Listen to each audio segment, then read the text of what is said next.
নমস্কার, আমি তন্ময় মণ্ডল চলে এলাম আর একটা নতুন ভিডিও নিয়ে। তো আপনাদেরকে অনেকবার বলেছি এবং অনেক ভিডিও শেয়ার করেছি আমার চ্যানেলে আইএস স্টুডিও।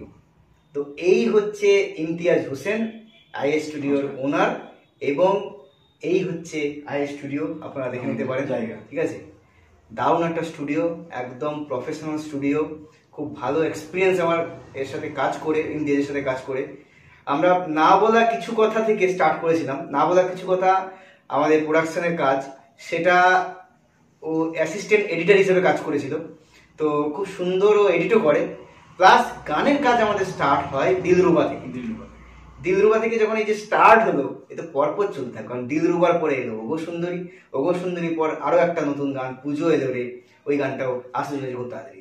তো আমি আজ ইমতিয়াজের সাথে বসে আছি, তো আমি চলে যাবো তার কাছে, তার কিছু কথা আমি জানবো, তার স্ট্রাগেলও টুকটাক জানবো, যাতে আপনারাও একটু জানতে পারেন ওনার ব্যাপারে। তো আমি চলে যাবো ইমতিয়াজের কাছে। প্রথম ইমতিয়াজের একটা কথা বলি, কেমন আছো তুমি? ভালো আছি। ভালো আছো? গান বাজনা নিয়ে ভালো আছি। গান বাজনা নিয়ে ভালো আছো। আচ্ছা, এই যে তুমি গান বাজনা করছো, এটা ছোট থেকেই, মানে তোমার একটু যে জার্নিটা বলো, ছোট থেকে এই অব্দি জার্নিটা যদি একটু শেয়ার করছো। ওই ছোটবেলায় যেমন স্টার্ট হয়, টুকটাক হারমোনিয়াম দিয়ে স্টার্ট হয়, হারমোনিয়াম দিয়ে গান শেখা স্টার্ট হয়। আচ্ছা। তারপর শিখতে শিখতে আস্তে আস্তে গিটার শেখা শুরু করি, গানের দিকে রুচি আসে। ওকে। তারপর একটা টাইম পর জবে যাই, জবের পর তারপর আবার মনে হয় যে না, আমার জন্য বেটার হচ্ছে আমার এটাই, এই প্রফেশনটাই। মানে চার দেওয়ালের মধ্যে ভালো লাগে না, শিল্পীদের তো চার দেওয়ালের মধ্যে ভালো লাগে না, একটু একটু একটু খোলামেলা চাই, একটু খোলামেলা চাই।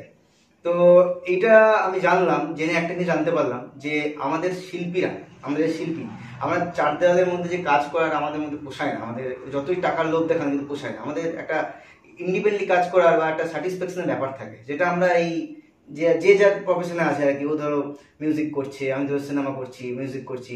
তো এই যে আমাদের কাজের মধ্যে থাকাটা, এটাই আমাদের আনন্দ দেয়। একদমই তাই। আর এই স্টুডিওটা, তুমি তো, আমি শুনেছি তুমি কলকাতার স্টুডিও তোমার ছিল, তো করোনার পর তুমি এখানে পুরোপুরি তুমি বীরভূমের স্টুডিওটা করেছো। এবং কেমন চলছে স্টুডিও তোমার এখানে? এটা বলতে পারি যে বাকিটা কাজ, কাজ কথা বলবে, কাজ দেখবে, স্যাটিসফাইড। আমি স্যাটিসফাইড। তুমি ইন্ডিপেন্ডেন্টলি কাজ করছো, মানে এতদিন কারো আন্ডারে কাজ করছিলে? একদমই না, এবার ইন্ডিপেন্ডেন্টলি কাজ করছো। ফার্স্ট তো অ্যাসিস্ট্যান্ট হিসেবে জব করি একটা স্টুডিওতে, তারপর নিজে সেটআপ হয় কলকাতায়, তারপর সেই সেটআপ লকডাউন পর বন্ধ হয়ে তারপর আমাদের এখানে সেটআপ হয়। একদম। তো আমি শুধু একটা কথাই বলবো যে ইমতিয়াজের মতন হার্ডওয়ার্কিং ছেলে, মানে হার্ডওয়ার্ক করার ছেলে, সেটা আমি খুব কম দেখেছি। এবং আমি তো কাজ করছি ওর সাথে, খুব ডেডিকেটেড একটা ছেলে। মানে আমরা যখন বসে যাই না মিউজিক নিয়ে, তখন দিন রাত ভুলে যাই আর কি, যখন আমরা কাজটা করি আর কাজের মধ্যে যখন মজে যাই। এই যে আপনার গান শুনলে বুঝতে পারবেন, আমার যে গানগুলো রিলিজ ভিডিওগুলো আসছে, গানগুলো আসছে, দিলরুবা বলুন, ওগো সুন্দরী বলুন, এবং বড় বড় কাজগুলো আসছে, এবং আমাদের যে ইভেন আমাদের যে মুভির কাজগুলো আছে সেটা তো মিউজিক করবে। সবকিছু আপডেট আপনারা এই চ্যানেলে পেয়ে যাবেন। আর আমি ইমতিয়াজকে একটা কথাই বলবো, পাশে থেকেও, আমাদের প্রোডাকশনের পাশে থেকেও। আর ইমতিয়াজও আমাদের প্রোডাকশনেরই মেম্বার, এবং একসাথে আমরা কাজ করছি। আর আমাদের পুজোর যে গানটা, অনেক গান আসবে, পুজোতে তো অনেকগুলো গান আসছে। আর পুজো এলো রে বলে যে গানটা, সেটা কিন্তু ইমতিয়াজের চ্যানেলের জন্য আমি করছি। আমাকে বলেছে যে একটা গান দাও না, ভালো, ঠিক আছে। আমি হ্যাঁ, আমার কাছে গানের ভান্ডার আছে, ঠিক আছে, গানের ভান্ডার আছে, কত গান নেবে না, ঠিক আছে, কোনো অসুবিধা নেই। ইমতিয়াজের চ্যানেলে এই গানটা আসবে, মিউজিক ভিডিওটা আসবে, আমরা সবাই থাকবো। তো খুব এক্সাইটেড আমি, কারণ আরো অনেক কাজ, একদম আরো অনেক কাজ আসছে। আর লাস্ট যদি আমাদের দর্শকদের উদ্দেশ্যে কি বলবে বলো?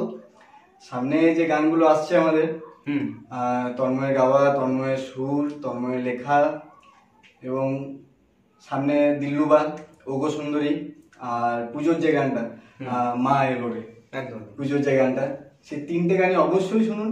তিনটে গান আশা করছি আপনাদের সবার ভালো লাগবে। আর ভালো লাগলে অবশ্যই শেয়ার করতে ভুলবেন না, কারণ একজন আর্টিস্টের ওটাই প্রয়োজন, আপনাদের ভালোবাসাটা এবং আপনারা যতটা শেয়ার করছেন। এবং সবকটা গানের music arrangement, mixing, mastering, recording সবকিছুই এই আই স্টুডিও এবং ইমতিয়াজ হোসেন করছে। খুব সুন্দরভাবে ও মিক্সিং মাস্টারিং করেছে। গানগুলো শুনলে বুঝতে পারবেন, কোয়ালিটি বুঝতে পারবেন, এটুকু বলতে পারি। সম্ভবত মা এলোরে একটা গান আমরা দুজনে, ভোকালিস্ট দুজনে আছি, এবং আমরা মিউজিক ভিডিওতেও থাকবো। তো সেই চমকগুলো দেখতে হলে সেই music video shooting, uncut video, behind the scene সবকিছু শেয়ার করবো। আপনার পাশে থাকুন, তাহলেই হবে। পরপর কাজ আসছে। ভালো থাকবেন সবাই, সুস্থ থাকবেন, এবং গানগুলো অবশ্যই পুজোতে আসছে, শুনুন, এনজয় করুন, পুজো ভালো কাটান। এবং আগে থেকেই বলি শাড়ি দেওয়ার শুভেচ্ছা জানাচ্ছি, আপনাদের আগে থেকেই জানিয়ে দিলাম। এবং আমাদের এই প্রোডাকশন টিটিভি প্রোডাকশনের সঙ্গে যুক্ত থাকুন এবং আইএস স্টুডিওতে যারা গান রেকর্ডিং করতে চান, গানের মিক্সিং মাস্টারিং বা গান তৈরি করতে চান, তারা অবশ্যই ইমতিয়াজের নাম্বারটা আমি আমার এই ডেসক্রিপশনে দিয়ে দেবো। যারা যারা যোগাযোগ করতে চান আপনারা অবশ্যই যোগাযোগ করতে পারেন। এবং ইমতিয়াজ একটা ডেডিকেটেড ছেলে, আপনাদের কাজ করতে এর সাথে খুব ভালো লাগবে। আমি এটুকুই বলবো, গানগুলো আসছে দেখুন আর ইমতিয়াজকে আরও সুযোগ দিন ওর প্রতিভাটা দেখানোর জন্য। আর তন্ময়ের আগামী যে গানগুলো আসছে সেগুলো অবশ্যই শুনুন। একটা লিঙ্ক তন্ময়ের বায়োতেও পেয়ে যাবেন, আমার বায়োতেও পেয়ে যাবেন, প্রত্যেকটা লিঙ্ক দেওয়া হবে। Thank you. ধন্যবাদ, নমস্কার।